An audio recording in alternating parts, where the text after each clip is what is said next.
এটা হচ্ছে এক্সটিজে আর, ঠিক আছে। এটার একটা রিভিউ তোমাদেরকে দিচ্ছি।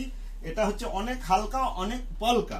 কেন বলছি, তোমরা অনেকেই আছো আর এর ব্যাগ যারা ক্যারি করছো তাদের জন্য এই যে পিছনের ব্যাগ কভারটা না অনেক অনেক জনের ফেটে গেছে। এই দেখো এখানে ফাটা আছে, এখানে ফাটার চিহ্ন দেখা যাচ্ছে, দেখতে পাবে না ঠিকই, কিন্তু তোমাদেরকে দেখানোর চেষ্টা করব। এই পাশটা একটু চলে আসো। এটা নিয়ে আমার 3-4-4টের উপরে দেখো, এই দেখো দেখো ফেটে গেছে পুরো। দেখো যে ব্যান্ড করলে ফেটে গেছে, ঠিক আছে।